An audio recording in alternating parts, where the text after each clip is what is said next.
G'day YouTubers. Now in this video I'll be showing you how to mount an ISO in Linux. It's a very simple process. All you really need to do is create a folder to mount the ISO into and then just type in a simple mount command.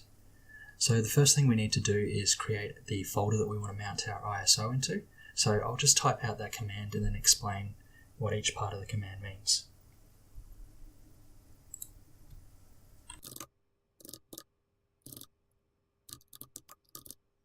So the command I've got here is mkdir, that's the tool that I'm going to be using, and then just an address, which I want to mount this in my documents folder.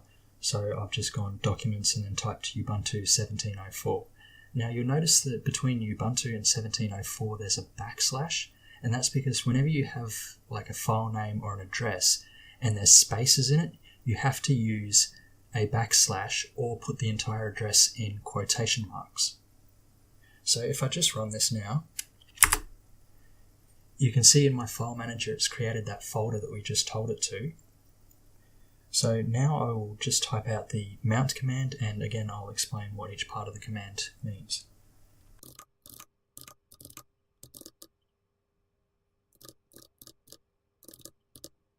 Alright, so the first part of the command is sudo, which is super user do. This is because you need administrator privileges to mount an ISO. The second is mount, and that's the tool that we're going to be using. And then we have -o, which is for option, and the option that we want is loop. So this will mount the file as a block device, which is like a CD or a hard drive.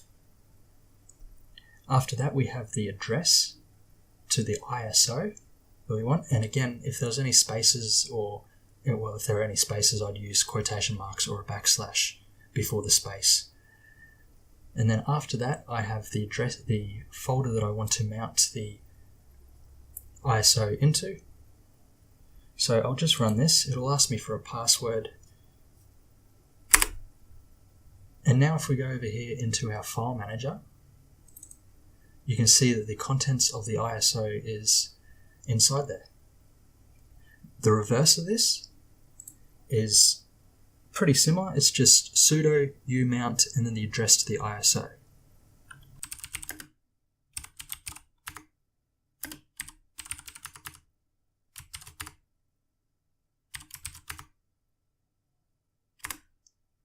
And now as you can see in our file manager, that folder is empty because the ISO has been unmounted. So thanks for watching. I hope this tutorial has helped you, and I will see you in the next one.